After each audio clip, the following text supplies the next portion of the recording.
Okay, yeah, so sometimes I can be a pinball brain. For the younger generation that has never seen a pinball game, and I'm not talking about online, though the imagery is about the same. When you're playing a pinball, you kind of hope that the ball gets stuck in the bumpers and it just bing, bing, bing, bing, bing, bing, bing, bing, bing, bing, bing, bing, bing, bing, bing, bing, bing, bounces around and racks up your points. The object, of course, is to keep the metal ball in play for as long as possible.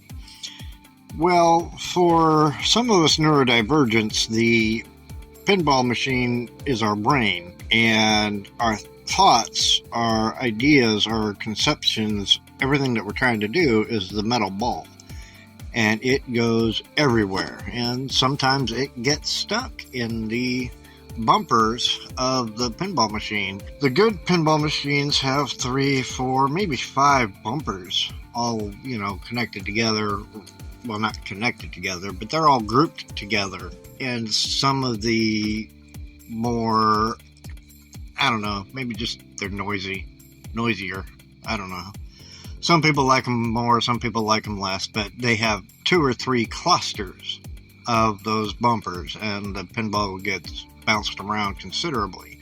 And, of course, you get a higher score, but the top score is also a lot higher as well. Anyway, that's kind of my brain, and that's the way my mind works, is I have about 3 or 4 clusters of 4 or 5 bumpers each. My thought ball, the little metal ball of my thoughts, bounces between all of those clutter things. The bad thing about those bumpers is when the angle is just right, it will shoot the ball straight between the flappers. Those are little paddles that you keep the ball in play with. And it goes right between it.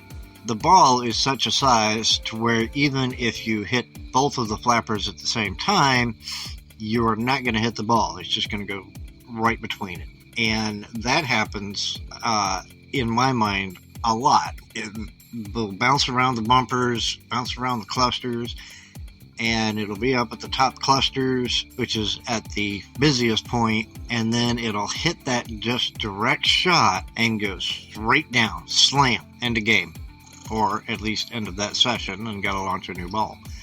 And it's usually when, sleep fatigue or even just zoning out hits. Sometimes it's just a matter of zoning out, where I'll just stop everything. My body just stops everything, and I'm just looking at nothing.